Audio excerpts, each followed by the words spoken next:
Mertua dan ipar mendukung suamiku menikah lagi dengan pelakor. Tak disangka saat acara akad anakku bikin semua para tamu undangan menjadi syok ternyata. Sebelum masuk ke ceritanya, seperti biasa jangan lupa absen di kolom komentar ya. Terima kasih yang selalu hadir seperti dari Jogja, Tapanuli Tengah, Kalimantan Barat, bahkan ada yang dari luar negeri seperti Jepang dan Arab Saudi. Semoga sehat selalu dan diberi rejeki yang berlimpah ya. Gak usah lama-lama lagi, yuk kita langsung lanjut aja ke ceritanya.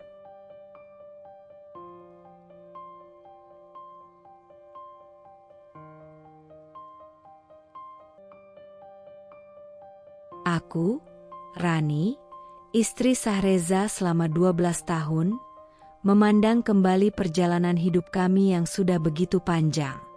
Kami menikah dengan penuh harapan, tanpa banyak modal, hanya cinta dan tekad yang menguatkan kami. Dari rumah kontrakan yang sempit dan sederhana, aku menyaksikan Reza berjuang dengan keras membangun usaha dari bawah. Mimpi kami, dulu hanya sebuah angan-angan, kini perlahan menjadi kenyataan. Rumah 2 lantai yang kami huni, mobil yang cukup mewah, dan putri kami, Nara, yang sudah menginjak usia remaja. Semua itu adalah hasil dari kerja keras kami berdua. Namun, siapa yang bisa mengira bahwa perjalanan yang tampaknya sempurna ini akan terhenti begitu saja, dihantam badai yang datang tak terduga? Semuanya dimulai ketika Reza mendapat promosi jabatan. Pekerjaan yang semakin menuntut, tanggung jawab yang semakin besar, dan pertemuannya dengan Lala, sekretaris baru yang ternyata mengubah segalanya. Aku masih ingat betul, malam itu, saat kami duduk berdua di meja makan, seperti biasa, menikmati hidangan yang aku buat dengan tangan sendiri. Biasanya, Reza akan berbicara banyak, berbagi cerita tentang harinya yang penuh tantangan. Namun malam itu, ada sesuatu yang berbeda.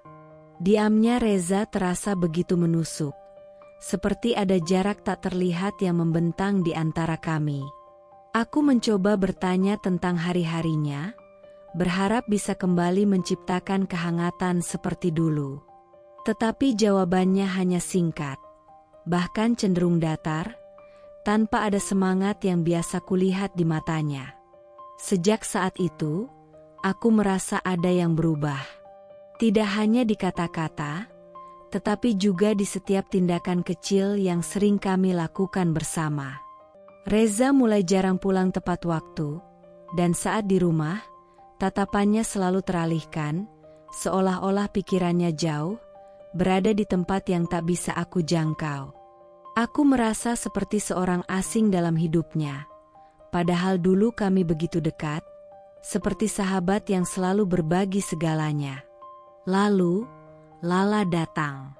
Aku tak pernah menyangka, seorang wanita muda yang segar, ceria, dan penuh energi itu bisa menggeser perhatiannya dengan begitu mudah. Aku tahu Reza, dia bukan pria yang mudah tertarik pada wanita lain. Tetapi, entah mengapa, Lala seakan memiliki daya tarik yang sulit kutolak. Mungkin ini yang terjadi ketika seseorang begitu fokus pada ambisi dan karir, hingga lupa akan yang terpenting, hubungan yang sudah dibangun dengan susah payah. Reza mulai sering bercerita tentang Lala, bagaimana cerdasnya Lala, bagaimana efisiennya dia dalam bekerja, dan betapa hebatnya sekretaris itu dalam menyelesaikan segala tugas. Aku mendengarnya dengan penuh kecemasan, tetapi aku tak ingin menunjukkan betapa terguncangnya hatiku. Aku mencoba untuk tetap sabar, berharap ini hanya fase sementara, namun hati kecilku berkata lain. Sesuatu yang lebih besar, lebih berbahaya, sedang terjadi tanpa aku bisa berbuat banyak. Pada malam-malam seperti ini, aku duduk sendiri, memandangi foto pernikahan kami yang dulu begitu membanggakan. Tak terasa air mata mulai mengalir, jatuh begitu saja tanpa bisa kutahan. Aku merasa kehilangan sesuatu yang sangat berharga. Sesuatu yang tak bisa kugantikan dengan semua kemewahan yang kami miliki sekarang. Kepercayaan, kehangatan, dan cinta yang dulu mengikat kami kini terasa seperti serpihan-serpihan kenangan yang hilang begitu saja. Aku takut, sangat takut, bahwa ini adalah awal dari kehancuran yang tak bisa kuhindari. Seiring berjalannya waktu, kecurigaan di hatiku semakin menguat. Ada sesuatu yang terasa salah, meskipun Reza berusaha meyakinkanku sebaliknya. Setiap kali aku mencoba mencari penjelasan, aku selalu merasa jawaban yang diberikan hanya menambah ketidakpastian. Lala, dengan senyum manisnya yang seolah tak pernah lepas, muncul begitu sering dalam percakapan Reza, entah secara langsung atau lewat telepon. Dia membicarakan Lala dengan penuh pujian, yang membuatku merasa semakin kecil di hadapannya. Rasanya, setiap kali Reza berbicara tentang pekerjaan, ada bagian dari dirinya yang teralihkan, seolah aku dan Nara hanya jadi latar belakang dalam kehidupannya yang baru. Suatu malam, aku tidak bisa menahan lagi rasa curiga yang membengkak di dadaku. Aku merasa perlu untuk mengungkapkan apa yang ada dalam pikiranku, meskipun itu mungkin akan menyakiti. Aku tak ingin hidup dalam ketidakpastian ini lebih lama lagi. Jadi, dengan suara yang bergetar namun penuh tekad, aku memberanikan diri untuk berkata, "Reza, aku merasa ada yang tidak beres antara kamu dan Lala. Aku tak bisa mengabaikan perasaan ini lagi." Sekejap, suasana di ruangan itu berubah. Wajah Reza yang semula tenang, tiba-tiba menjadi merah, dan matanya memancarkan kekesalan yang begitu jelas. "Kamu paranoid, Rani. Apa yang kamu bicarakan ini?" serunya, suaranya meninggi. "Aku kerja banting tulang untuk kamu dan anakmu, tapi kamu malah menuduh aku macam-macam. Ini yang kamu sebut sebagai istri yang mendukung suami?" Kata-katanya seperti tamparan yang menyentak perasaanku. Air mataku hampir keluar, tapi aku berusaha menahannya. Apa aku salah? Apa aku terlalu jauh membayangkan hal yang tak seharusnya ada? Tetapi dalam hati, aku merasa ada sesuatu yang lebih besar dari sekedar kecemburuan yang tak berdasar. Namun, aku tak bisa meyakinkan Reza untuk melihatnya dengan cara yang sama. Bahkan yang lebih menyakitkan, orang tuanya, mertuaku, ikut campur.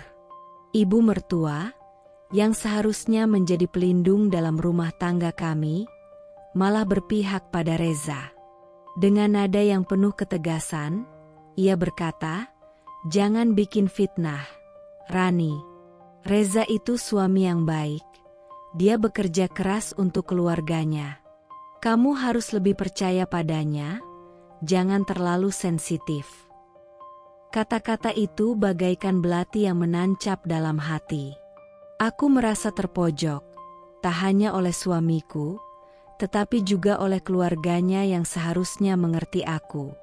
Mereka semua seolah menuduhku sebagai istri yang cemburuan, yang tidak bisa menerima kenyataan. Tapi dalam hati, aku tahu, kecurigaanku bukan tanpa alasan. Ada sesuatu yang tersembunyi, ada sebuah rahasia yang Reza tak ingin aku ketahui. Aku berusaha mempertahankan ketenanganku, meskipun hatiku hancur. Aku tak bisa lagi berbicara dengan mereka, tak bisa lagi mencari pemahaman dari orang-orang yang seharusnya mendukungku. Semuanya seolah berpihak pada Reza, dan aku hanya merasa seperti wanita yang kehilangan suara dalam rumah tangganya sendiri. Aku semakin merasa terisolasi, dikelilingi oleh kebohongan dan pengkhianatan yang perlahan-lahan menggerogoti segala yang pernah kubangun. Seiring berjalannya waktu, perubahan-perubahan kecil yang tak bisa aku abaikan mulai semakin jelas terlihat. Ibu mertua, yang biasanya datang ke rumah sebulan sekali untuk mengunjungi kami, kini entah kenapa semakin jarang muncul. Dulu, ia tak pernah melewatkan kesempatan untuk bertemu dengan Nara dan berbicara lama denganku, menceritakan kisah-kisah lama, atau sekadar memberi nasihat tentang kehidupan rumah tangga. Namun kini, meskipun aku berusaha menghubunginya, ia lebih memilih untuk tidak memberikan kabar. Atau jikapun datang, suasananya terasa tegang, bahkan canggung. Dia mulai menghindar, seolah ada sesuatu yang sedang dia sembunyikan dariku. Aku mencoba untuk tetap sabar, berharap itu hanya masalah sepele. Namun, aku tidak bisa menutup mata pada kenyataan bahwa perlahan-lahan, kakak iparku, Dian, juga ikut-ikutan menjauh. Dian yang dulu sangat dekat denganku, selalu berbagi cerita tentang anak-anaknya dan berbicara tentang kehidupan sehari-hari, kini malah lebih sering bersikap sinis. Setiap kali aku mengajak bicara, jawabannya selalu singkat, tidak ada lagi kehangatan seperti dulu. Bahkan lebih sering, dia akan mengalihkan percakapan atau terlihat sibuk dengan urusan lain. Tapi yang paling membuat hatiku remuk adalah ketika mereka mulai mendekat pada Lala. Lala, wanita muda yang baru masuk dalam hidup Reza, yang entah kenapa, dengan mudahnya bisa memikat hati orang-orang di sekitarnya, termasuk keluarga suamiku. Aku mendengar dari beberapa sumber bahwa ibu mertua dan Dian mulai mengagumi Lala. Mereka berbicara tentang betapa sopannya Lala, betapa cantiknya dia, dan bahkan berkata bahwa Lala lebih pantas menjadi pendamping Reza. Kata-kata itu seperti racun yang menggerogoti hatiku, membuat setiap langkahku terasa lebih berat. Aku mencoba untuk bertanya pada Reza, dengan harapan dia akan mengerti betapa perasaanku terluka. Reza, aku memulai dengan suara yang bergetar, kenapa ibu dan Dian begitu dekat dengan Lala? Kenapa mereka lebih mendukungnya daripada aku? Tapi Reza hanya mengalihkan pandangannya, seolah-olah tak ingin mendengarnya. Kamu terlalu banyak berpikir, jawabnya datar, tanpa menoleh sedikit pun. Lala hanya sekretaris di kantor. Mereka menghargainya karena dia profesional. Namun, aku tahu itu bukan hanya soal profesionalisme. Ada sesuatu yang lebih dalam, sesuatu yang semakin menjauhkan aku dari orang-orang yang dulu selalu ada di sisiku. Mereka yang dulu aku anggap sebagai keluargaku, kini seperti berbalik melawan, memberi dukungan lebih kepada orang lain yang bahkan belum terlalu lama berada dalam hidup kami. Hati ini begitu pedih, seperti teriris-iris setiap kali melihat mereka tersenyum bersama Lala, berbaur dalam obrolan yang seolah mengucilkan aku. Aku merasa seperti hantu di rumah sendiri, yang perlahan-lahan mulai dilupakan. Keluargaku, orang-orang yang seharusnya berdiri di sampingku, kini tampaknya lebih memilih untuk mengabaikan perasaanku dan berpihak pada Lala. Aku merasa terasingkan, dihantui oleh rasa takut bahwa aku tak akan pernah bisa mendapatkan kembali tempatku di hati mereka. Aku mencoba bertahan, tapi setiap hari, setiap detik, semakin terasa berat untuk melangkah. Konflik ini bukan hanya antara aku dan Reza, tapi juga melibatkan seluruh dunia kami. Keluarga yang dulu begitu solid, kini mulai runtuh satu persatu. Dan aku hanya bisa menyaksikan kehancuran itu dengan tangan terikat, tak tahu harus berbuat apa. Suatu malam yang tenang, ketika aku berharap bisa menikmati sedikit kedamaian di rumah, Reza menghampiriku dengan wajah yang tak bisa aku baca. Dia duduk di depan aku, begitu tenang, hampir terlihat seperti tidak ada yang sedang mengganggu pikirannya. Aku, yang tengah menyiapkan makan malam untuk kami, berhenti sejenak dan menatapnya, mencoba memahami apa yang akan dia katakan. Sejak beberapa waktu terakhir, Aku sudah merasakan ketegangan yang semakin menebal di udara, dan aku tahu, malam ini akan berbeda. Reza membuka pembicaraan dengan nada yang aneh, seolah-olah apa yang akan dia katakan adalah hal yang sangat biasa, bahkan mungkin sudah direncanakan jauh-jauh hari. "Rani," katanya dengan suara yang enteng, "aku mau menikah lagi. Ini demi kebaikan." Aku terdiam, sejenak merasa seluruh dunia berhenti berputar. Kata-kata itu begitu sederhana, namun terasa seperti petir yang menyambar. Apa yang baru saja dia katakan? Poligami? Ini bukan hanya sekedar permintaan biasa. Ini adalah permintaan yang merobek hati, meruntuhkan segala impian dan kenyamanan yang selama ini aku anggap pasti. Aku merasa seakan-akan dinding yang kukira kokoh, kini rapuh dan hancur dalam sekejap. Aku menatap Reza dengan mata yang penuh kebingungan dan amarah. "Apa yang kamu bicarakan, Reza?" Suaraku bergetar, berusaha menahan diri agar tidak menangis. "Kenapa kamu ingin menikah lagi? Apa yang kurang dari aku? Apa yang kurang dari keluarga kita?" Reza hanya menatapku datar, seolah-olah tak ada yang aneh dengan permintaan itu. "Kamu tetap istri pertama," katanya, menambahkan kalimat yang semakin membuat hatiku bergetar. "Tapi ini demi kebaikan kita semua. Aku merasa perlu untuk melangkah ke arah ini." Dunia terasa seperti runtuh di sekelilingku. Kebaikan apa yang dia bicarakan? Kebaikan apa yang bisa datang dari menghancurkan keluarga kami? Apa yang bisa lebih buruk dari ini? Aku tak bisa menahan lagi perasaan yang bercampur aduk dalam diriku, marah, terluka, bingung, dan kecewa. Bagaimana bisa dia berpikir ini adalah jalan keluar yang baik untuk keluarga kami? Aku mencoba menenangkan diriku, berusaha untuk berbicara dengan tenang, meskipun hatiku rasanya seperti terkoyak. "Aku tidak setuju, Reza," kataku dengan suara yang tegas, meski terasa berat. "Aku tidak bisa menerima itu. Aku tidak akan biarkan diriku diperlakukan seperti ini." Namun, reaksi Reza sama sekali tidak seperti yang aku harapkan. Wajahnya yang semula tenang, kini berubah menjadi dingin dan tajam. "Kalau kamu nggak setuju," katanya dengan nada yang penuh ancaman, "kamu bisa keluar dari rumah ini. Ini rumah atas namaku." Kata-kata itu bagaikan sebilah pisau yang menancap dalam hati.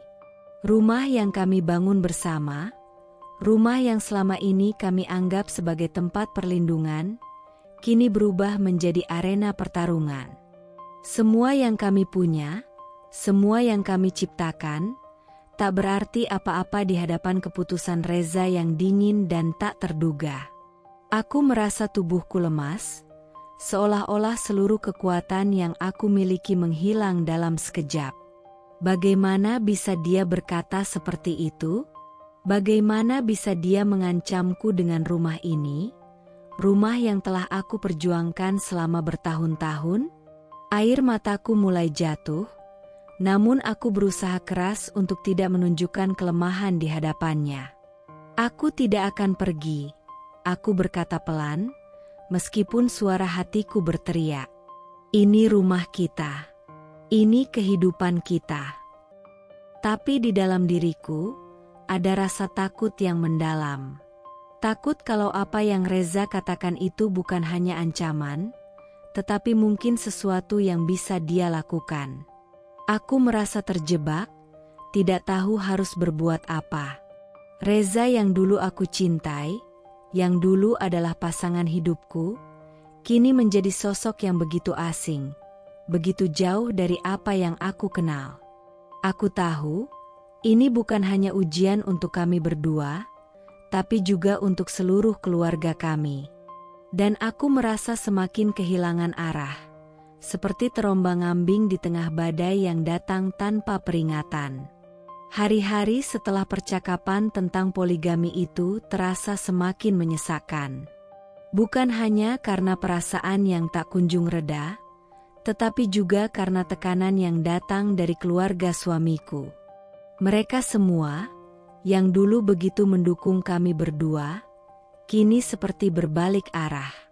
Aku merasa seperti seorang musuh dalam rumah tanggaku sendiri, dikelilingi oleh kata-kata yang menusuk dan tuduhan yang semakin membebani pundakku.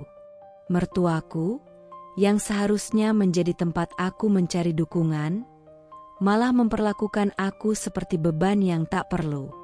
Ibu mertua, yang dulu selalu menenangkanku dengan kata-kata bijak, kini justru berkata dengan nada penuh penilaian, "Rani, kamu terlalu egois. Jangan hanya memikirkan dirimu sendiri. Reza butuh lebih dari sekadar apa yang kamu berikan." Aku terdiam mendengar itu, seolah sebuah tamparan keras yang membuatku terhuyung. Apa aku egois hanya karena aku ingin mempertahankan keluarga kecil kami tetap utuh? Aku yang telah memberikan segalanya untuk Reza dan Nara, kini dianggap sebagai penghalang untuk kebahagiaan mereka? Apa yang lebih menyakitkan daripada melihat ibu mertua, yang seharusnya menjadi pelindung, malah menuduhku dengan kata-kata yang begitu tajam? Dian, kakak iparku, yang selalu aku anggap sebagai teman, kini juga ikut-ikutan menyudutkanku. Setiap kali aku bertemu dengannya, ada nada sinis dalam setiap ucapannya. "Jadi, kamu cuma punya satu anak, ya? Coba lihat Lala, dia bisa memberi Reza lebih banyak keturunan. Kalau kamu nggak bisa melahirkan anak laki-laki, mungkin Lala lebih cocok jadi ibu untuk anak-anak Reza," katanya, sambil menyeringai. Kata-kata itu seperti pisau yang mengiris hatiku. Aku yang sudah berjuang mati-matian untuk memberikan yang terbaik untuk keluarga ini, kini dipandang sebelah mata hanya karena aku tidak bisa memberikan lebih dari satu anak, dan lebih parahnya lagi, Dian seakan-akan membandingkan aku dengan Lala, seorang wanita yang baru datang ke dalam hidup kami. Lala yang menurut mereka lebih nurut, lebih cantik, dan lebih pantas menjadi pendamping Reza. Aku merasa diriku semakin kecil, semakin tak berharga di mata mereka. Tidak hanya soal keturunan, tetapi juga cara aku dipandang sebagai istri. Mereka semua berbicara tentang betapa baiknya Lala, betapa sopannya dia, dan betapa sedikit masalah yang dia bawa dalam hidup Reza. Sementara aku, yang dulu menjadi pusat dari segala kehidupan kami, kini dipandang sebagai sumber drama. Setiap kata, setiap sindiran, semakin membuat aku merasa tak punya tempat di keluarga suamiku. Aku tahu, mereka semua merasa Reza berhak mendapatkan lebih dari apa yang aku bisa berikan. Mereka sepertinya melupakan betapa banyaknya perjuangan yang telah aku lalui bersama Reza, bukan hanya dalam membangun usaha, tetapi juga dalam membesarkan anak kami, Nara. Mereka lupa betapa kami dulu memulai semuanya dari nol, dan betapa kerasnya aku berusaha menjaga keutuhan rumah tangga ini. Sekarang, aku merasa seolah-olah aku berdiri sendirian di tengah kegelapan, dikelilingi oleh orang-orang yang mendukung keputusan Reza dan Lala. Aku yang dulu dipandang sebagai wanita yang cukup, kini merasa tidak lagi memenuhi standar yang mereka inginkan. Hatiku semakin hancur, seiring dengan rasa sakit yang datang dari orang-orang yang seharusnya mengerti dan mendukungku. Bagaimana aku bisa melawan semua ini? Bagaimana aku bisa menghadapi keluargaku sendiri, yang sepertinya telah memutuskan bahwa aku tidak cukup baik? Aku tidak tahu lagi harus berbuat apa. Satu-satunya yang aku inginkan hanyalah mendapatkan kembali tempatku di rumah tangga ini, tempat yang dulu aku perjuangkan dengan seluruh hati dan jiwa. Namun, seiring berjalannya waktu, aku mulai merasa bahwa itu mungkin sudah tidak ada lagi. Setiap hari terasa semakin berat, seolah dunia ini semakin sempit, dan aku semakin terperangkap dalam lingkaran ketidakpastian yang tak kunjung berhenti. Tekanan dari Reza, keluarga suamiku, dan bahkan dari diriku sendiri, semakin menghancurkan mentalku. Aku merasa seperti sedang tenggelam dalam lautan yang tak pernah memberi kesempatan untuk bernafas. Setiap kali aku mencoba bertahan, gelombang perasaan yang lebih besar datang menghantam, membuatku semakin lemah, semakin tak berdaya. Nara, anak kami yang dulu begitu ceria dan penuh kehidupan, mulai merasakan perubahan yang ada di rumah. Ketegangan antara Reza dan aku semakin terasa jelas. Dan Nara, meskipun usianya masih remaja, tak bisa lagi menutupi kekecewaannya. Dia mulai bertanya, dengan mata yang penuh kebingungan, "Mama, kenapa Papa dan Mama nggak seperti dulu lagi? Kenapa Papa jadi beda?" Kata-kata itu seperti duri yang menusuk hatiku. Bagaimana aku bisa menjelaskan pada anakku tentang segala yang terjadi? Bagaimana aku bisa menjawab pertanyaan yang begitu sederhana namun begitu menyakitkan? Aku berusaha untuk tetap tegar di hadapannya, berusaha untuk meyakinkan Nara bahwa semuanya akan baik-baik saja. Meskipun aku sendiri tidak tahu bagaimana cara memperbaiki keadaan ini. Namun, malam itu, semuanya mencapai titik puncaknya. Reza, yang sebelumnya selalu mencoba untuk menghindari konfrontasi, tiba-tiba berubah begitu keras. Ada sesuatu dalam dirinya yang tampak begitu dingin, tak ada lagi rasa cinta atau pengertian seperti dulu.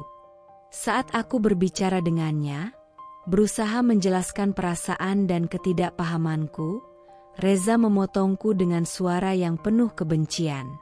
"Keluar!" teriaknya dengan marah, suaranya menggema di seluruh rumah. "Aku sudah siapkan apartemen buatmu. Biar Lala pindah ke sini." Kata-kata itu seperti petir yang menghancurkan seluruh dunia yang pernah kami bangun bersama. Aku tak bisa mempercayainya, bahkan mendengarnya pun rasanya terlalu menyakitkan. Mengusirku? Mengusir aku dari rumah ini? Rumah yang selama ini aku anggap sebagai rumah kami? Tempat yang telah kami bangun bersama dengan darah, keringat, dan air mata? Semua itu dihancurkan dengan satu kalimat yang begitu kejam. Air mata mulai mengalir, meskipun aku berusaha keras untuk tidak menangis di hadapan Reza.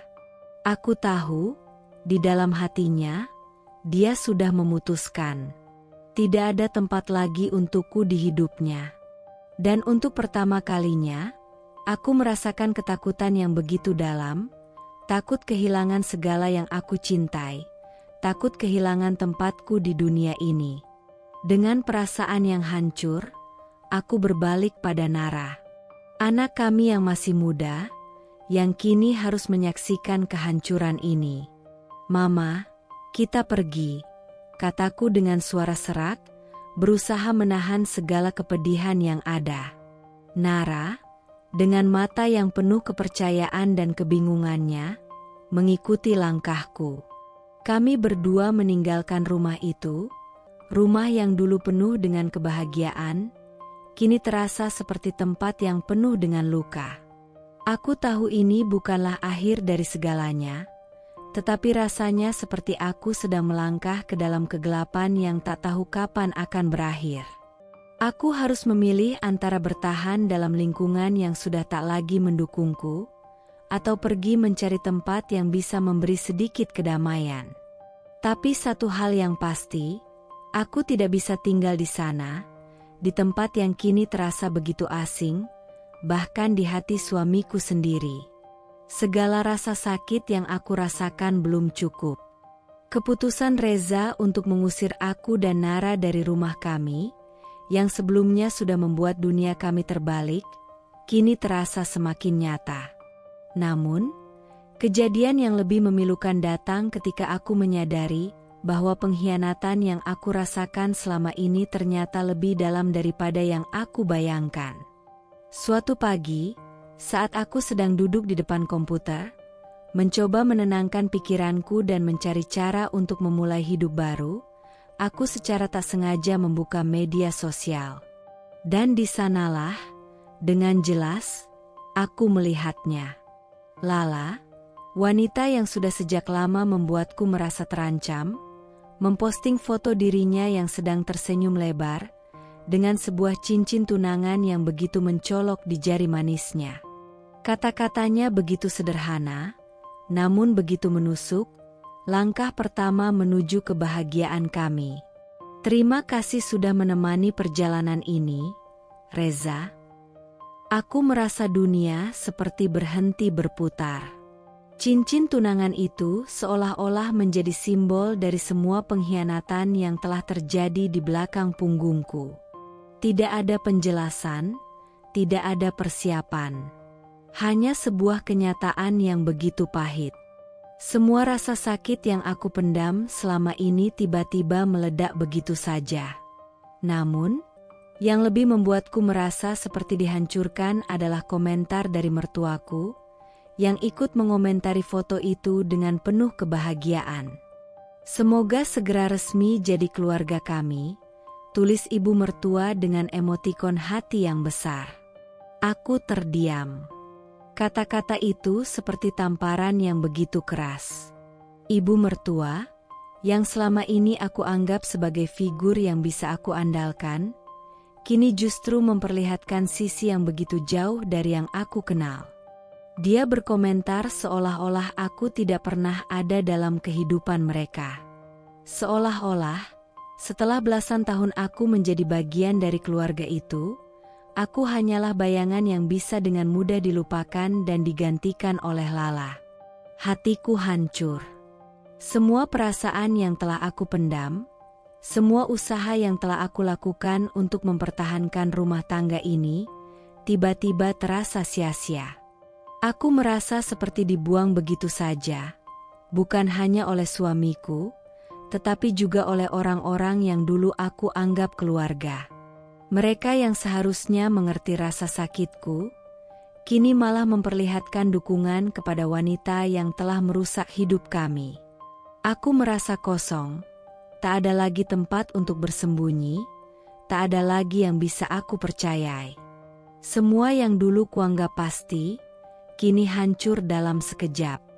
Reza, suamiku, yang dulu aku cintai, kini hanya menjadi bayangan dari pria yang telah aku kenal. Dan keluarganya, yang dulu aku anggap sebagai tempatku mencari perlindungan, kini justru berbalik menentangku.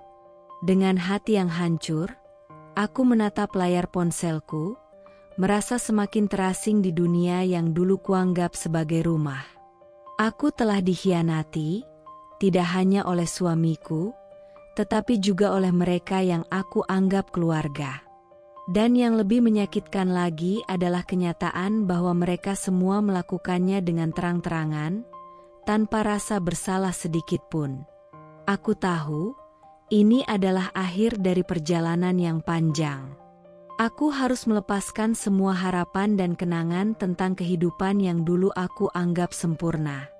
Karena kini, aku tahu dengan pasti, aku tidak lagi memiliki tempat di dunia yang pernah aku cintai. Hari-hari yang berlalu semakin terasa menyesakkan. Aku berusaha menjalani hidup baru dengan Nara, meski hati ini masih terluka dan bimbang tentang masa depan. Kami tinggal di sebuah apartemen kecil yang bukan rumah impian kami, tapi aku berusaha untuk tetap tegar demi Nara. Setiap hari, aku mencoba memberi semangat padanya, meski aku sendiri sedang terpuruk. Namun, tak ada yang bisa menyiapkan aku untuk apa yang terjadi selanjutnya. Suatu kejadian yang lebih mengerikan daripada semua yang pernah aku alami. Suatu hari, Nara kembali ke apartemen lebih cepat dari biasanya. Wajahnya cemas, matanya sedikit sembab. Dia tampak seperti ingin mengatakannya, tapi ragu. Aku merasa ada yang tidak beres. dan aku langsung menanyakan padanya apa yang terjadi. Dengan suara bergetar, Nara berkata, "Mama, aku ada sesuatu yang harus kamu tahu." Lalu, dia mengeluarkan ponselnya dan memberikannya padaku. Aku menatap layar dengan hati yang berdebar-debar. Yang kutemui di sana adalah sebuah rekaman suara, rekaman yang tidak pernah aku bayangkan akan terjadi. Nara, yang sepertinya tanpa sepengetahuanku, diam-diam merekam percakapan antara Reza, Lala, dan mertuaku di sebuah kafe. Aku memutar rekaman itu dengan perasaan cemas dan penuh tanda tanya. Suara mereka terdengar jelas, dan setiap kata yang keluar dari mulut mereka seolah-olah menyayat hati ini lebih dalam. Dalam rekaman itu, aku mendengar Lala berkata dengan sombong, "Reza, kamu gak perlu khawatir lagi tentang Rani. Kita bisa bikin semuanya legal, tinggal buat dia merasa terbuang dengan cara yang lebih elegan." Suara mertuaku menyahut, "Iya, benar. Kita perlu cepat-cepat menyelesaikan semuanya supaya gak ada masalah lagi. Rani sudah terlalu banyak bikin drama. Kalau dia tahu ini, dia pasti bakal marah. Tapi ya sudah, itu memang harus terjadi." Kemudian, Reza ikut bicara dengan nada yang lebih dingin, "Aku sudah capek dengan semua ini. Pernikahan kami sudah tidak ada artinya lagi. Rani cuma penghalang. Jadi pernikahan ini cuma formalitas untuk membuangnya dengan cara sah. Lala, kamu lebih baik untukku, lebih muda, lebih bisa diajak kompromi. Kita bisa mulai hidup baru bersama." Aku merasa seolah seluruh dunia berhenti berputar. Setiap kata yang mereka ucapkan seperti pukulan yang menghancurkan segala sesuatu yang aku bangun dengan Reza. Aku tak bisa menahan air mata yang jatuh, namun aku mencoba untuk tetap tenang. Aku menatap Nara, yang juga terdiam, matanya berkaca-kaca. Aku tahu dia sangat terkejut dan terluka mendengar semua itu. Apalagi mendengar ayahnya sendiri berbicara dengan begitu kejam dan dingin tentang ibu mereka. "Mama, kenapa mereka bilang kayak gitu?" tanya Nara, suaranya bergetar, tak mengerti mengapa orang-orang yang selama ini kami anggap keluarga bisa berkata seburuk itu. Aku tak tahu harus menjawab apa. Kata-kata mereka terlalu menyakitkan untuk dijelaskan kepada seorang anak yang masih berusaha mencari pemahaman dalam dunia yang penuh dengan kebohongan ini. Semua yang pernah aku percayai, semua yang aku harapkan, kini terasa begitu hampa. Reza, yang dulu kuanggap sebagai pasangan hidupku, ternyata sudah menganggap aku sebagai beban yang harus dibuang. Dan mertuaku, yang seharusnya memberi dukungan, malah ikut serta dalam persekongkolan ini.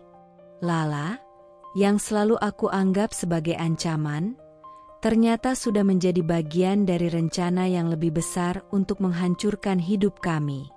Di saat itulah, aku merasa seolah-olah seluruh dunia telah memalingkan wajahnya dariku. Aku tak tahu apa yang lebih buruk lagi dari mendengar percakapan itu, dan aku tak tahu bagaimana cara menghadapi kenyataan bahwa keluarga yang aku bangun dengan segala pengorbanan, kini hanya tinggal kenangan yang patah. Aku merasa semakin terisolasi dalam kehidupan yang seharusnya menjadi rumah bagi kami. Segala sesuatu yang dulunya kuanggap sebagai kenyamanan, kini berubah menjadi sesuatu yang begitu asing dan dingin. Ketika aku mendengar kabar bahwa Reza dan Lala akhirnya akan melangsungkan akad nikah mereka, seolah dunia ini semakin runtuh di hadapanku. Aku tahu, hubungan kami sudah rusak. Tetapi ternyata pengkhianatan itu semakin nyata dan terbuka dengan setiap langkah yang mereka ambil. Yang lebih menyakitkan lagi adalah kenyataan bahwa aku tidak diundang ke acara tersebut. Meskipun aku adalah istri sah Reza selama lebih dari 1 dekade, aku diabaikan begitu saja, seolah-olah aku tidak pernah ada dalam hidupnya. Namun, Yang lebih mengejutkan adalah ketika Nara, anak kami yang masih muda, menerima undangan, bukan atas namaku, melainkan hanya atas nama anak Reza. Tanpa namaku, tanpa pengakuan atas peran pentingku dalam hidup mereka, seolah-olah aku bukan siapa-siapa lagi.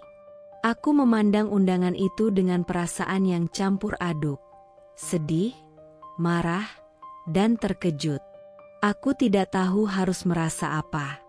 Nara, yang selalu aku lindungi, kini berada di tengah-tengah situasi yang begitu rumit dan penuh kebingungannya sendiri.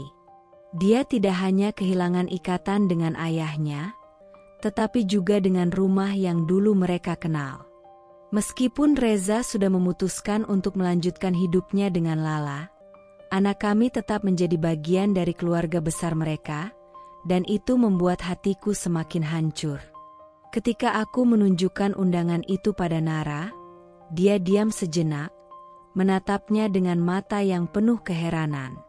"Mama, aku mau datang," katanya dengan suara yang penuh tekad. Aku menatapnya dengan hati yang berat. "Nara, kamu yakin?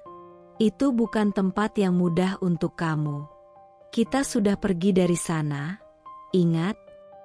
Aku mencoba untuk melindunginya, berusaha untuk membuatnya mengerti betapa sulitnya menghadapi kenyataan ini, terutama bagi seorang anak sepertinya.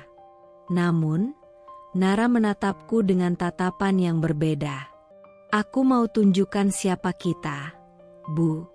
Aku masih anakmu, dan aku nggak akan diam begitu aja.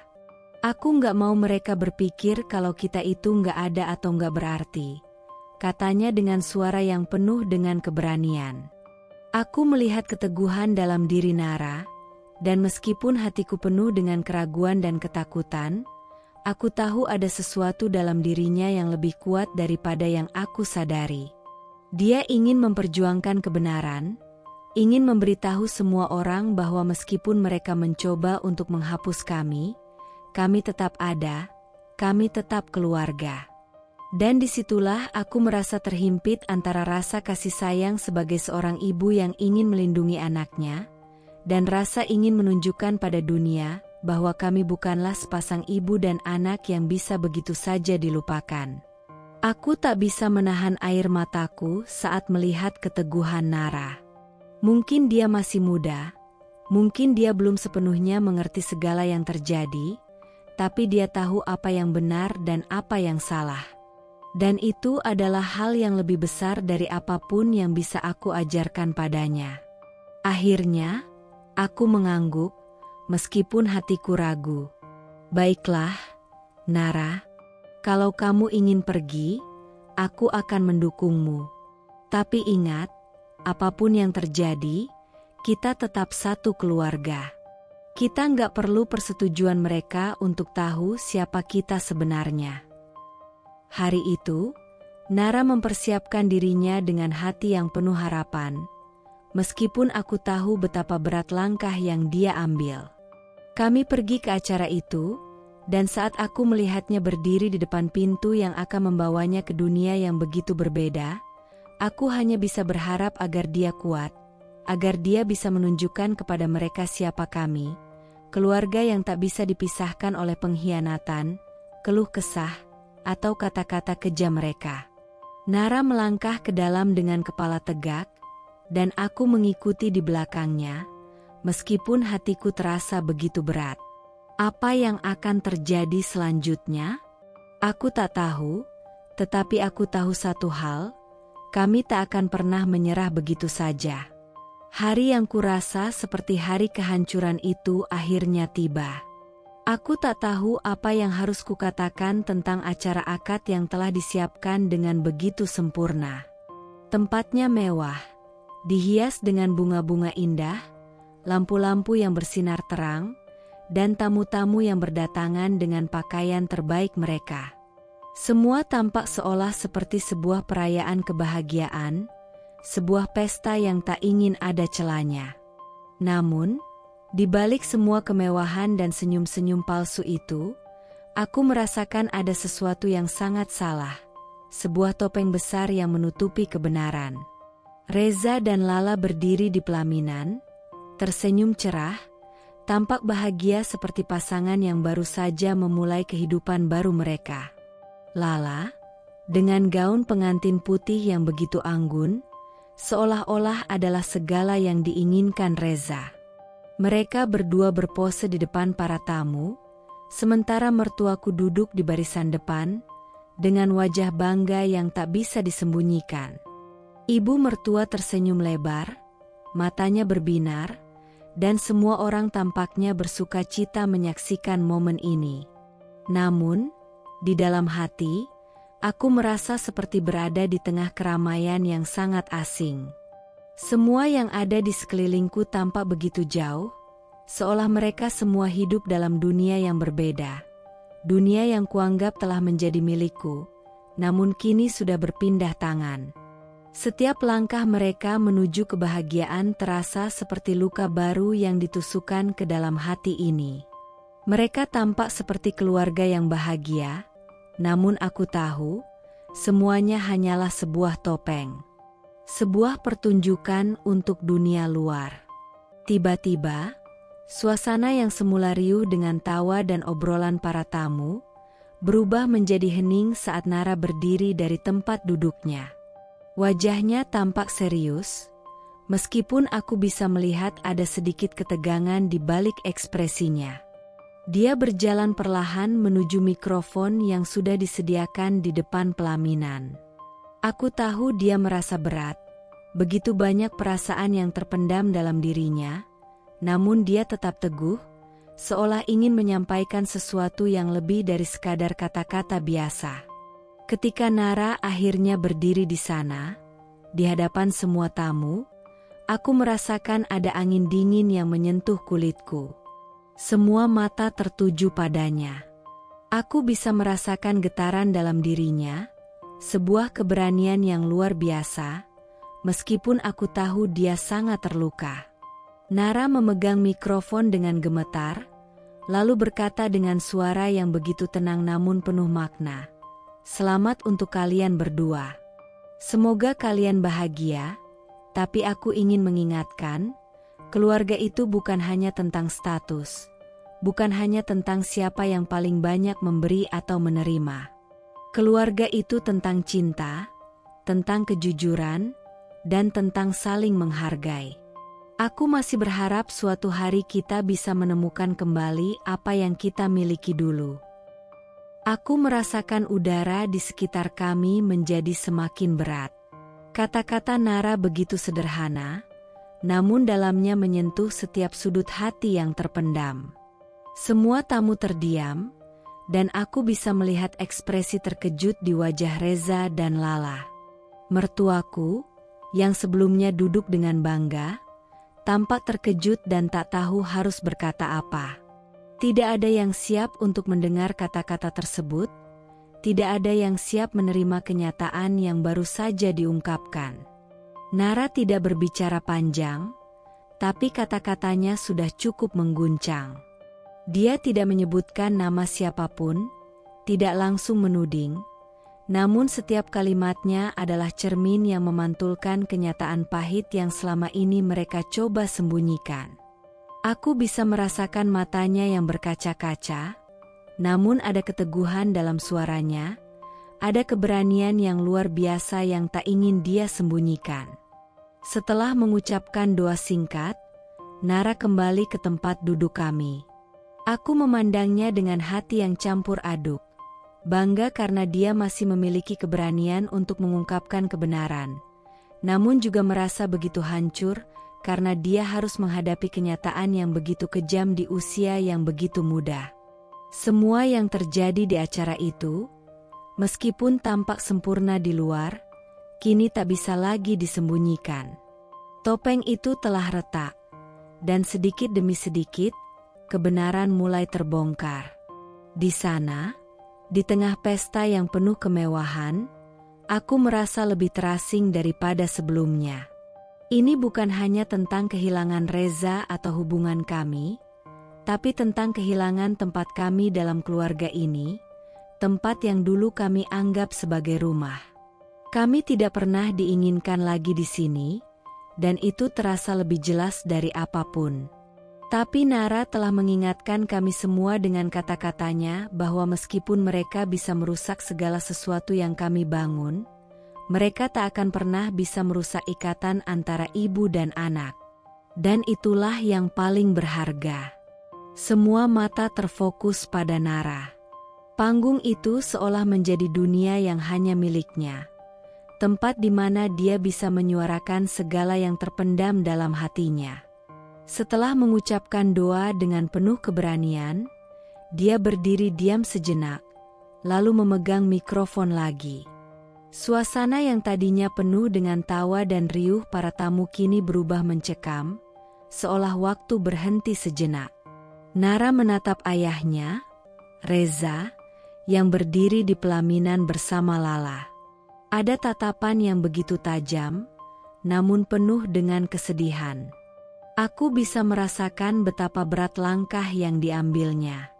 Dalam hati, aku berharap dia tidak akan menyakiti dirinya lebih dalam lagi dengan apa yang akan dia ucapkan. Namun, seperti sebuah keputusan yang telah matang, Nara mulai berbicara dengan suara yang begitu jelas dan penuh makna. "Terima kasih, Ayah," katanya. Suara itu terdengar begitu tegas, namun ada getar di balik kata-katanya. "Karena hari ini aku melihat betapa tega seorang ayah yang dulu kupuja, menghancurkan ibuku yang setia. Ayah, kamu menganggap itu mudah, ya? Mungkin karena kamu sudah menemukan kebahagiaan baru. Tapi ingat, ada satu hal yang tak bisa kau hilangkan, dan itu adalah kenangan yang ibu dan aku miliki." Kata-kata Nara seperti pisau yang mengiris dalam. Setiap kalimat yang terucap memotong perasaan yang selama ini tersembunyi. Reza, yang semula tersenyum dengan bangga di samping Lala, kini tampak mulai gelisah. Mertuaku yang duduk di barisan depan tampak cemas, dan para tamu mulai saling berbisik. Keheningan yang begitu mencekam meliputi ruangan. Hanya suara Nara yang menggema di antara dinding-dinding megah itu. Tapi Nara tidak berhenti. Dengan keteguhan yang lebih besar, dia melanjutkan, "Tapi sebelum semuanya bilang, sah, aku punya hadiah." Semua mata kini teralih, penasaran dengan apa yang akan dia lakukan. Aku bisa melihat sedikit kebingungannya, mungkin juga kecemasannya, tapi dia tetap tegak, berdiri di sana, memberi kesan bahwa dia bukan lagi anak kecil yang bisa dipermainkan. Dia bukan lagi sosok yang hanya bisa menerima semua kenyataan tanpa berbuat apa-apa. Di tengah ruangan yang serba mewah ini, Nara justru menunjukkan keberanian yang luar biasa. Nara mengeluarkan sebuah amplop dari dalam tas kecilnya dan menghadapkannya ke depan. "Ini untukmu, Ayah," katanya dengan suara yang penuh makna. "Ini adalah bukti yang kamu butuhkan. Jangan pernah berpikir bisa menghapus segalanya begitu saja." Reza menatap amplop itu dengan ragu, sementara Lala tampak sedikit terganggu. Mereka berdua tahu bahwa amplop itu bukan sekadar kertas kosong, tapi sesuatu yang lebih besar. Sesuatu yang bisa menghancurkan kenyamanan yang mereka bangun selama ini. Reza, yang semula terlihat begitu yakin, kini mulai merasakan keraguan yang datang begitu mendalam. Sebuah rekaman yang disertakan Nara dalam amplop itu. Rekaman yang berisi percakapan antara Reza dan Lala beberapa waktu lalu. Percakapan yang mengungkapkan betapa dalamnya kebohongan yang mereka tuturkan. Percakapan yang menunjukkan betapa mereka merencanakan ini semua sejak lama. Betapa mereka mempermainkan perasaan dan harapan orang lain untuk memenuhi keinginan mereka sendiri. "Ini semua ada di rekaman," kata Nara, masih dengan suara yang jelas, meskipun ada sedikit getaran di dalamnya. "Aku ingin semua orang tahu, terutama kamu, Ayah, betapa kamu sudah mengkhianati bukan hanya ibuku, tapi juga dirimu sendiri. Para tamu mulai terdiam, beberapa di antaranya tampak terkejut, sementara yang lain menghindari pandangan, seolah tak siap menghadapi kenyataan yang terungkap di depan mereka. Aku merasa seolah-olah dunia runtuh di sekitarku. Namun, di sisi lain, aku juga merasa ada rasa lega yang mengalir perlahan, karena akhirnya, setelah sekian lama, kebenaran itu terungkap, meskipun dengan cara yang sangat sulit dan menyakitkan. Reza tampak kaku, wajahnya berubah pucat. Dia melihat amplop itu, lalu beralih menatap Lala, yang kini tampak bingung dan khawatir. Tidak ada yang bisa dia katakan, tak ada pembelaan yang bisa dilontarkan. Semua sudah terbuka. Nara sudah membuka luka itu dengan cara yang sangat berbeda, cara yang mungkin tidak pernah kuharapkan, tetapi sangat dibutuhkan. Aku bisa melihat Nara berjalan kembali ke tempat duduknya, dan meskipun wajahnya tampak penuh beban, ada kebanggaan dalam dirinya. Sebuah kebanggaan yang berasal dari keberaniannya menghadapi kenyataan yang begitu pahit, keberaniannya untuk melawan segala sesuatu yang selama ini mencoba menghancurkan hidupnya. Dengan itu, hari yang semula terlihat seperti perayaan kebahagiaan bagi Reza dan Lala, kini berubah menjadi momen yang penuh dengan kehancuran dan kebenaran yang tak bisa lagi disembunyikan. Dan aku tahu, meskipun kami harus melalui semua penderitaan ini, kami berdua, Nara dan aku, tidak akan pernah menyerah. Kami akan terus berdiri, meski dunia di sekitar kami terasa seperti sedang runtuh. Suasana di ruang akad yang semula mewah dan meriah, penuh dengan tawa dan percakapan riang, kini berubah menjadi sunyi dan mencekam. Semua perhatian terfokus pada Nara, yang berdiri dengan keberanian yang luar biasa, dengan amplop yang kini terbuka di tangannya. Di dalam amplop itu ada sesuatu yang bisa mengubah segalanya. Sesuatu yang bisa menghancurkan topeng kebahagiaan yang selama ini dipertontonkan oleh Reza, Lala, dan bahkan ibu mertuaku. Nara menatap mikrofon sekali lagi sebelum menekan tombol play di ponselnya. Rekaman itu mulai terdengar, dan dalam sekejap, seluruh ruangan dipenuhi dengan suara yang jelas. Setiap kata yang keluar begitu tajam dan menyakitkan. Suara Lala terdengar pertama kali, dengan nada penuh keyakinan yang sombong. Kita harus segera menyelesaikan ini. Pernikahan dengan Reza hanya formalitas. Setelah itu, kita bisa murni bersama tanpa ada penghalang lagi. Lalu, suara Reza terdengar, lebih dingin dari yang pernah kudengar sebelumnya. Iya, aku tahu, aku sudah muak dengan semua ini. Aku nggak ingin Rani lagi. Dia hanya penghalang. Semua harus selesai dengan cara yang sah. Ini demi kita, Lala. Ibu mertuaku ikut berbicara, suaranya penuh dengan ketegasan. Rani itu terlalu banyak drama. Lala lebih pantas jadi istri Reza. Dia bisa kasih keturunan yang lebih banyak dan gak ada masalah. Ini memang sudah waktunya. Kita harus cepat memulai langkah baru. Setiap kata yang terucap dalam rekaman itu seolah menghantamku dengan keras. Aku merasa tubuhku seolah terjatuh ke dalam kekosongan yang dalam, namun aku tetap berusaha untuk berdiri tegak. Namun, aku tahu bahwa aku tak sendirian lagi di sini. Nara telah melangkah dengan keberanian yang luar biasa, mengungkapkan apa yang seharusnya tak pernah terungkap. Suara mereka terus mengalir, dan aku bisa melihat ekspresi wajah para tamu yang mulai berubah. Dari senyuman yang sebelumnya terlukis di wajah mereka, kini hanya ada keheningan yang berat. Beberapa tamu mulai mengeluarkan ponsel mereka, merekam momen ini, seolah ingin membagikan kebenaran yang baru saja terungkap. Aku tahu, kebenaran ini tak akan bisa dipadamkan lagi. Semua yang pernah mereka sembunyikan, semua kebohongan yang mereka bangun, kini sudah terbuka di depan mata semua orang. Para tamu mulai berbisik, dan aku bisa mendengar desas-desus yang tak terhindarkan. Beberapa dari mereka tampaknya merasa canggung, sementara yang lain mulai memberikan pandangan sinis kepada Reza dan Lala. Mereka yang sebelumnya bersikap netral, kini mulai menyadari betapa dalamnya kebohongan ini. Aku tahu, mereka tak akan pernah melihat pernikahan ini sama lagi setelah mendengar rekaman itu.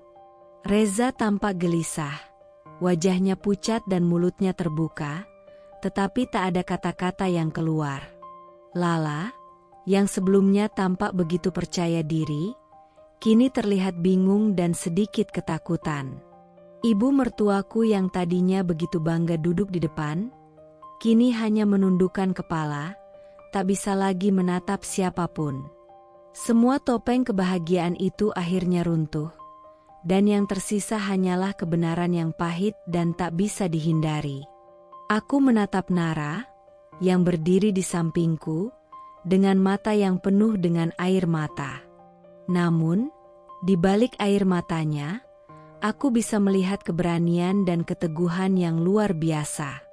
Dia telah memperjuangkan sesuatu yang lebih dari sekadar pembelaan untuk ibunya. Dia telah mengungkapkan kebenaran kepada dunia, meskipun dengan cara yang sangat sulit dan menyakitkan. Kita tidak akan dibungkam lagi, kata Nara, menatap Reza dengan penuh keyakinan. Kita bukan sampah yang bisa dibuang begitu saja. Dan sekarang, semua orang tahu siapa sebenarnya yang berbohong. Suasana di ruangan itu semakin tegang. Beberapa tamu mulai berbisik dengan lebih keras, sementara yang lain terus merekam setiap momen, mencoba menangkap setiap detil dari apa yang terjadi. Semua yang semula terlihat seperti perayaan kebahagiaan untuk Reza dan Lala, kini berubah menjadi momen yang penuh dengan keheningan yang mengguncang. Aku tahu, setelah semua ini, tidak ada lagi yang bisa dipulihkan. Kebenaran telah terbuka di depan semua orang. Tidak ada lagi ruang untuk kebohongan, tidak ada lagi tempat untuk berpura-pura. Dunia yang selama ini kami anggap sebagai rumah kami, kini sudah berubah selamanya. Tapi meskipun begitu, ada sesuatu yang lebih kuat dari segalanya, keberanian Nara. Keberanian itu adalah hadiah terindah yang bisa aku terima dalam hidupku, dan aku tahu, bersama Nara, kami akan terus berjuang, meski apapun yang terjadi setelah ini. Suasana yang semula sunyi karena rekaman yang diputar Nara kini, berubah menjadi kekacauan yang perlahan meledak. Para tamu yang tadi menatap haru ke arah pelaminan, kini saling berbisik penuh kecanggungan dan rasa tidak percaya. Beberapa ada yang diam membatu, beberapa menunduk tak enak hati, dan beberapa lagi sibuk merekam atau mengunggah cuplikan rekaman itu ke media sosial. Tiba-tiba, dari barisan tamu undangan, seorang pria parubaya berdiri dengan wajah merah padam. Tubuhnya bergetar, bukan karena lelah atau usia, tapi karena amarah yang tak tertahankan. Dialah ayah Lala.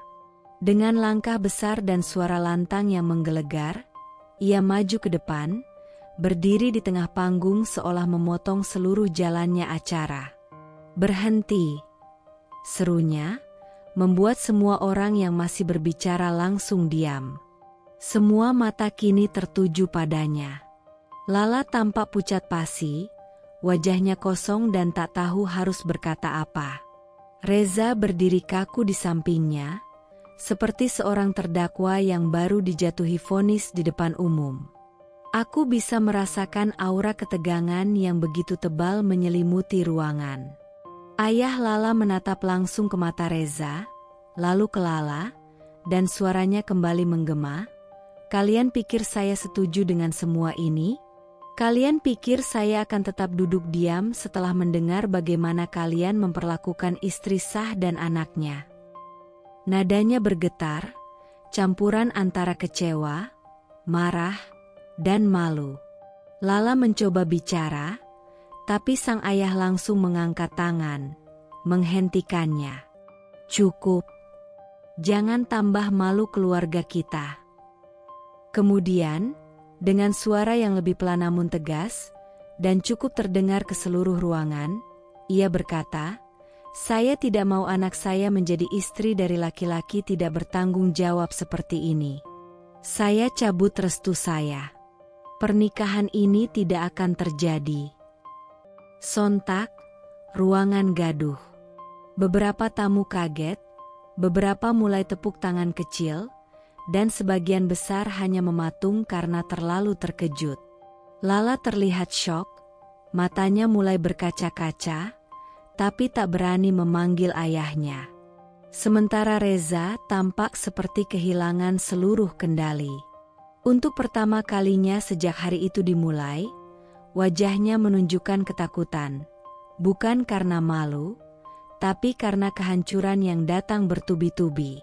Tanpa menunggu lama, keluarga Lala berdiri dari kursinya satu persatu. Ibu Lala tampak menahan tangis sambil menggandeng tangan adik Lala yang masih remaja. Sang ayah menatap Reza satu kali lagi, lalu berjalan keluar gedung dengan kepala tegak, diikuti oleh seluruh anggota keluarganya. Lala menangis pelan, tak lagi bisa menahan beban rasa malu dan kecewa yang menghujani dirinya. Sementara Reza, lelaki yang dulu begitu angkuh dan percaya diri, kini hanya berdiri di tengah panggung yang kosong, sepi, dan hampa. Tak ada pelaminan yang tersenyum. Tak ada akad. Tak ada kata sah. Yang tersisa hanyalah puing-puing dari kebohongan dan pengkhianatan yang dibongkar oleh keberanian seorang anak dan luka mendalam seorang istri yang terbuang.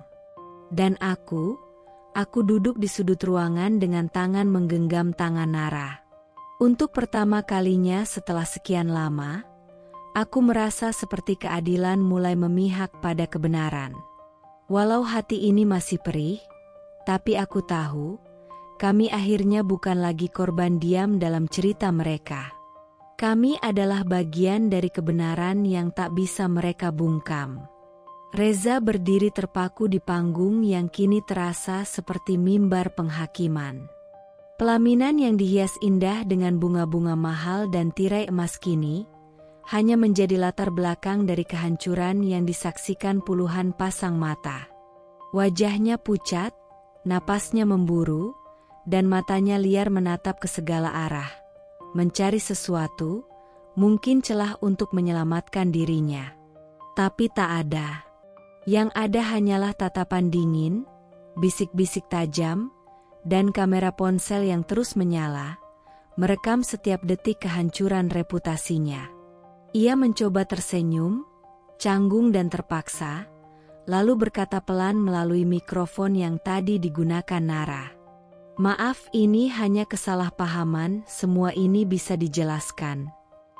Tapi suaranya gemetar, dan kata-katanya terdengar hampa. Tak ada yang menanggapi. Beberapa tamu saling bertukar pandang. Beberapa sudah mulai berdiri, bersiap meninggalkan tempat. Bahkan sahabat-sahabat Reza, teman-teman lama yang dulu datang ke pernikahan kami 12 tahun lalu, tampak menghindari kontak mata dengannya. Aku melihat salah satu dari mereka, Arif, yang dulu jadi saksi pernikahan kami, kini menunduk dan berbisik pada istrinya sebelum berjalan pergi diam-diam. Reza mengejar beberapa orang, mencoba bicara. "Mas Arif, tunggu. Ini semua nggak seperti yang kalian kira." Tapi Arif hanya menoleh sekilas dan berkata pelan, "Saya kira kamu orang baik, Reza. Saya salah besar." Perlahan, satu persatu tamu meninggalkan kursi mereka. Ada yang berpura-pura menerima telepon. Ada yang sibuk mengecek notifikasi. Tapi semuanya sama. Mereka ingin segera pergi dari tempat yang berubah jadi medan skandal. Bahkan kru dokumentasi yang disewa mahal kini berhenti merekam acara dan mulai mengemasi alat mereka, pura-pura tak tahu harus bersikap bagaimana.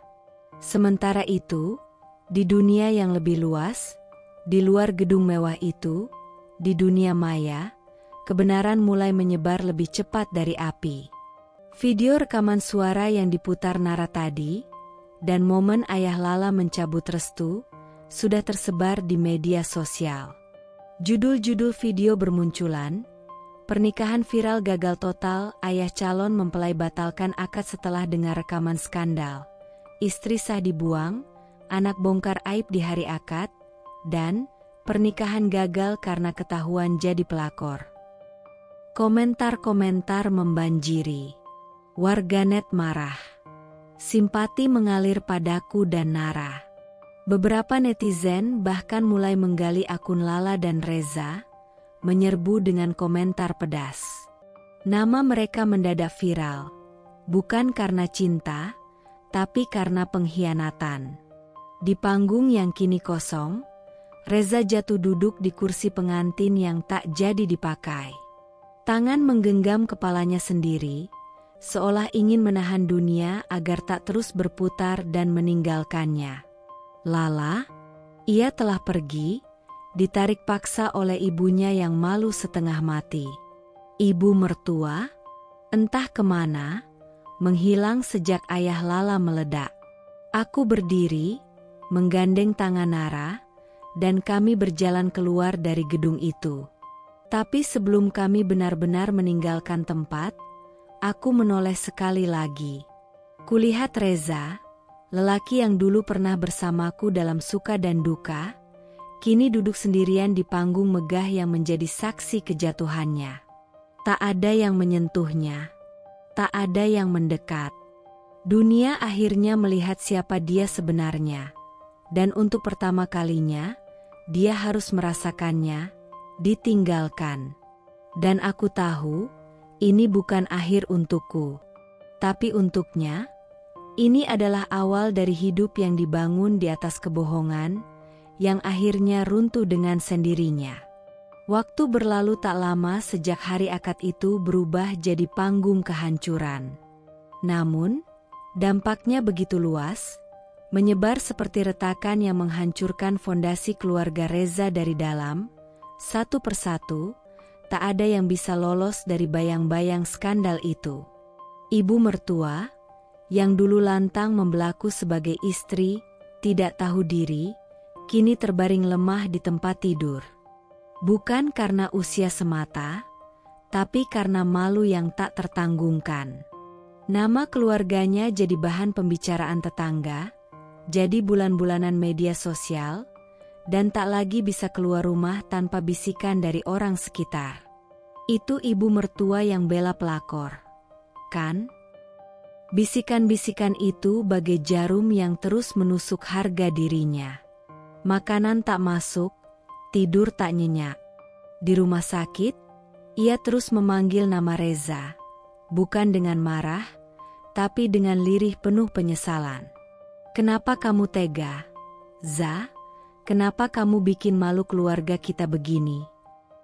Dian, kakak iparku yang dulu hobi menyindir dan menyebarkan fitnah tentangku, kini mengalami karma sosialnya sendiri. Grup-grup arisan dan majelis yang dulu menjadi tempat ia menyebar cerita miring tentangku, kini tak lagi menyambutnya. Perlahan, orang-orang menjauh. Undangan tak lagi datang. Bisnis kecil-kecilan yang dulu dibangga-banggakan ikut goyah, karena orang mulai tak percaya. Tak sedikit dari mereka yang mendatanginya hanya untuk mengucapkan satu kalimat yang membuatnya tersedak. Dian, ternyata kamu ikut dukung selingkuhannya.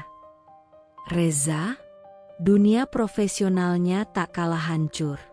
Perusahaan tempatnya bekerja tak bisa menahan tekanan dari publik, terlebih setelah video-video skandalnya viral.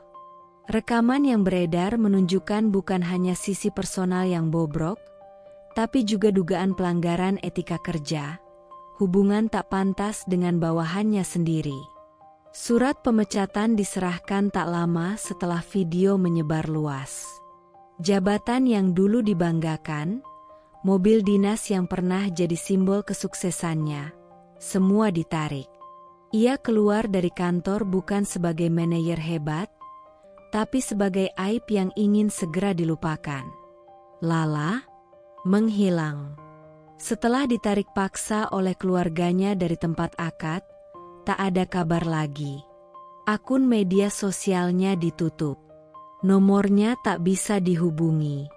Desas-desus mengatakan ia dibawa keluar kota untuk menjauh dari sorotan. Ada yang bilang dia ke psikolog karena tekanan mental. Ada juga yang bilang dia kabur karena tak tahan dicap sebagai pelakor nasional. Tapi yang pasti, bayang-bayang dari pilihan yang ia ambil akan terus mengikutinya kemanapun ia pergi. Dan rumah itu, rumah 2 lantai yang dulu aku bangun bersama Reza dari keringat, impian, dan doa-doa panjang. Tempat aku pernah merasa bahagia, lalu dihancurkan dan diusir, kini dijual murah. Reza butuh uang. Tak ada lagi penghasilan tetap. Tak ada bantuan dari kantor. Kredit mulai menumpuk. Rumah itu dijual tergesa-gesa, bahkan katanya di bawah harga pasar. Para calon pembeli tahu sejarahnya, tapi ada yang tetap tertarik. Mungkin karena merasa rumah itu murah dengan bonus cerita pahit. Ironis, rumah yang dulu menjadi simbol pencapaian keluarga kami, kini jadi peninggalan reruntuhan dari kebohongan yang mereka sendiri bangun. Dan aku mulai dari nol lagi. Tapi kali ini, tanpa beban mereka di pundakku. Aku mungkin bukan lagi istri Reza, tapi aku adalah ibu dari anak hebat bernama Nara. Aku mungkin kehilangan rumah, tapi aku menemukan kembali harga diriku. Mereka boleh kehilangan semuanya karena pilihan mereka sendiri. Tapi aku mendapatkan kembali yang lebih penting, dignitas dan kebenaran. Keluarga Reza telah runtuh, bukan karena aku, tapi karena kebenaran akhirnya berdiri lebih kuat dari kebohongan mereka. 1 tahun berlalu sejak badai itu meluluh lantakkan hidupku. Luka masih ada, sesekali terasa saat kenangan datang tanpa diundang.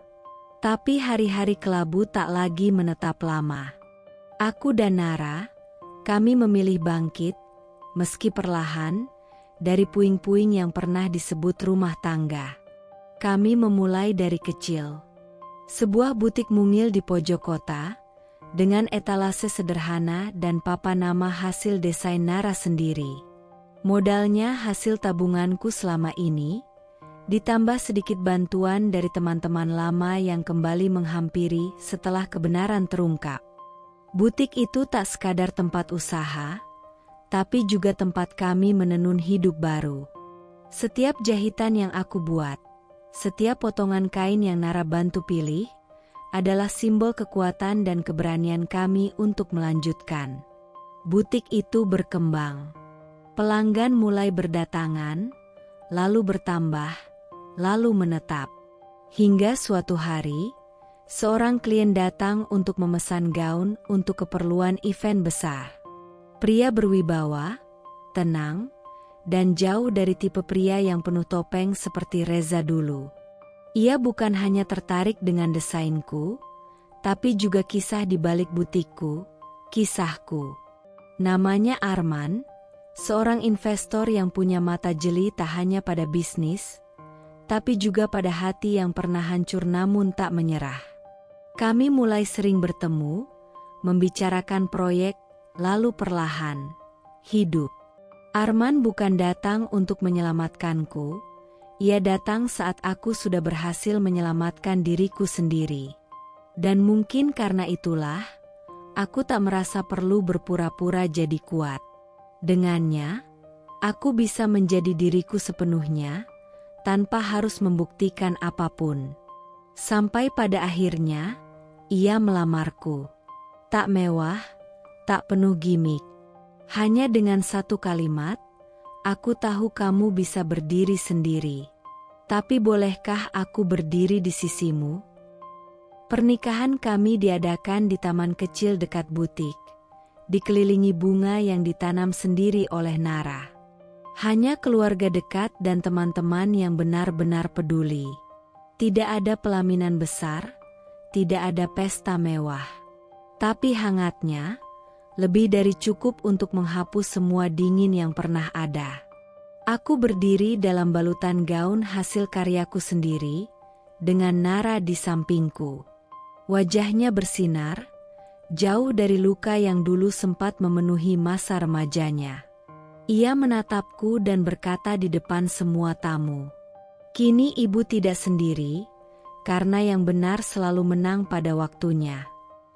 Air mataku jatuh. Bukan karena sedih, tapi karena bahagia yang akhirnya datang, tanpa paksaan. Hari itu bukan sekadar hari pernikahanku.